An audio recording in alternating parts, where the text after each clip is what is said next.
Seasons. My family, my personal family, is rather broken, and I cannot even say the word without breaking it up. And I don't even think that they know that they are broken. Even when they find out, there is a gosh darn good chance that they may not even care.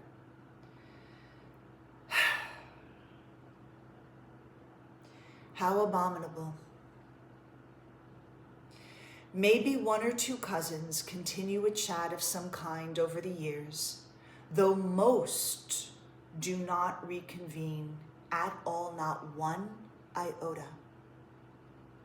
And damn, Grandma didn't have 10 children, which led to 100 people for us all to disseminate throughout this beautiful country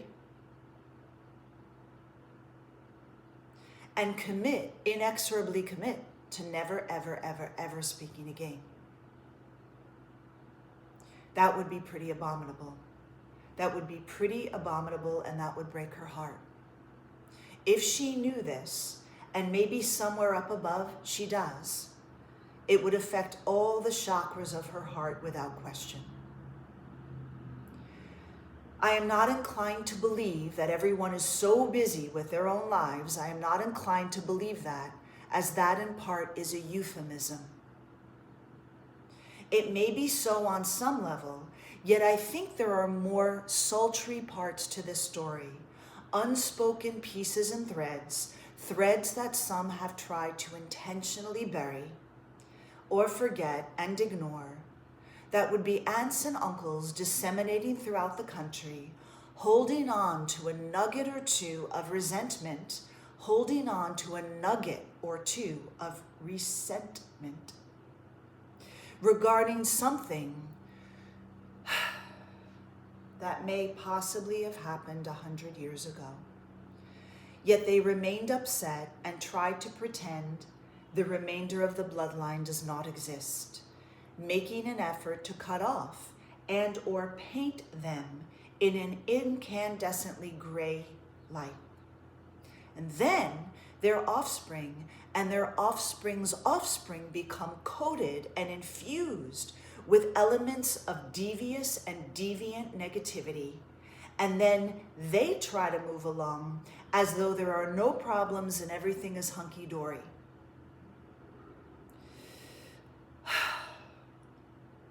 This cutting off routine, this pretending of non-existence and seeming indifference and canonized apathy is disrespectful.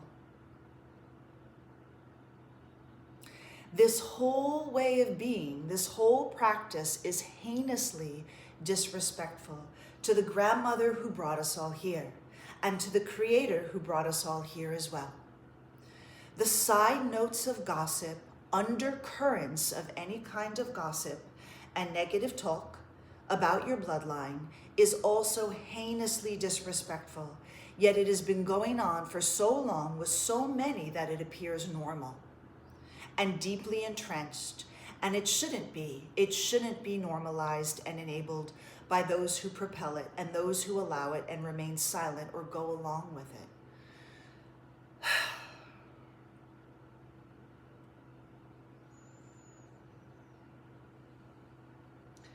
There need to be new words sprinkled in. There needs to be pushback. There needs to be a new coat of sexy paint splashed onto that canvas. When you have a disagreement with those you love and care about, you don't just run away and pretend that they don't exist. How childish and immature and adolescent.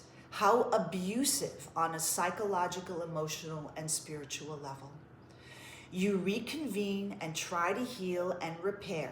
It would be understandable if something was truly abominable that happened. Perhaps if one brother stole $1 million from another brother, or someone touched another in inappropriate fashion, though I know for certain from my neck of the woods, I never did that to anyone 150%.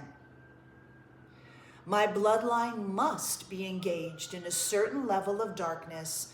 There are elements of darkness of some kind that I can't quite pinpoint within this mix and flow. I never thought I would need to talk to grown adults about how to connect with others, though it starts with looking at another human being and finding something about them that you appreciate, and not focusing on the hundreds of millions of areas where you think you disconnect. None of us are perfect. We are all works in progress.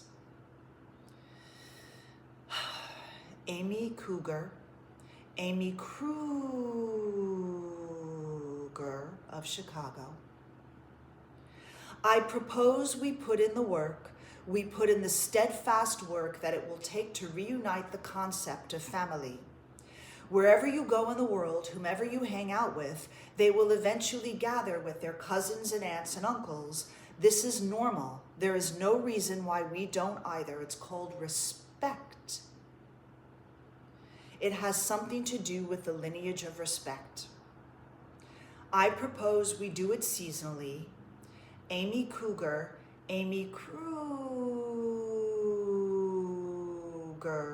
of Chicago. I propose we reconnect on a seasonal basis as nature created us, and we are all connected through her.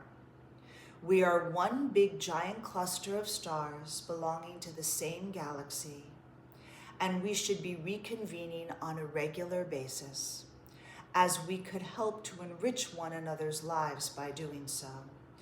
We could most assuredly help to enrich one another's lives by doing so. That is the whole spiritual purpose of family, not to break apart and commit to nevereth speaking again. Ohana, ohana, ohana, ohana, olelu, olelu, olelu, olelu.